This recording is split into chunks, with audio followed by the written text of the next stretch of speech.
You're listening to the Screaming Pods Network.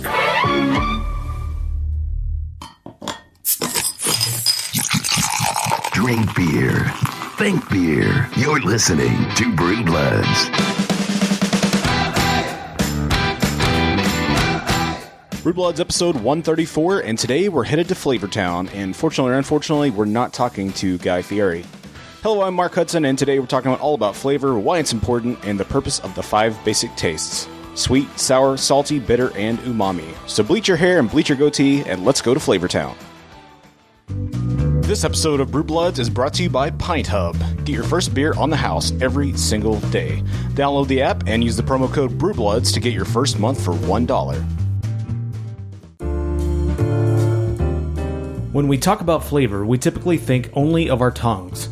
But flavor is comprised of 2 sensory systems: the tongue, where we perceive taste, and the nose, where we perceive aroma. And thanks to our biodiversity, we all sense things a little bit differently, which often leads to a wide range of opinions on your favorite beer. The tongue is one of the systems we humans use to push ourselves towards desirable foods and away from dangerous ones, like rancid food or poison. The sense of taste is so important that it has 3 paths to the brain in case there's a failure along one of those paths. The tongue has about 10,000 taste buds, with a few also sprinkled throughout other parts of your mouth, such as in your cheeks and esophagus. Each taste bud has between 50 and 100 taste receptors that recognize certain molecules in food, and as we age, the number of receptors decline. This is why many elderly have a lack of appetite and a lack of interest in food. This in turn leads to fragility and poor health. Back in the 19th century, we used to think that 5 different areas of the tongue perceive the different basic tastes, but science has since proven that most of the tongue is perceptive to all the basic tastes: sweet, sour, salty, bitter, and umami. Sweet receptors were used in evolution to point us towards things that had a lot of nutritional value. In the modern era, this has proven troublesome for our bellies, as a sweet taste is always available, and our brains still think we should have this. The ability to detect a sour taste allows us to detect acidity as well as ripe or spoiled food.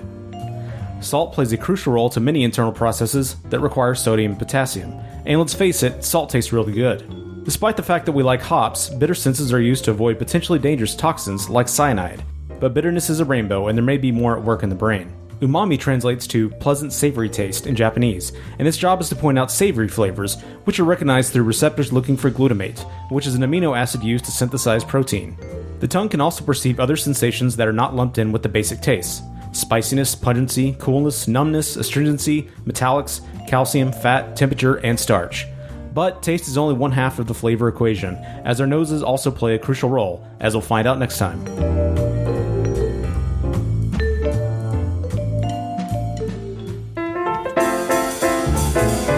Thanks for listening to yet another episode of Brew Bloods. If you're not subscribed to the show, you should be. It's absolutely free, and you can subscribe anywhere fine podcasts can be found.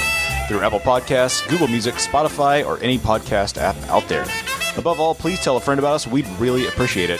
If you want to reach out to us, you can find us as @BrewBloods on all the social networks, or email us at brewbloodsshow@gmail.com. That's brewbloodsshow@gmail.com. So for everyone here at Brew Bloods, this is Mark saying Prost.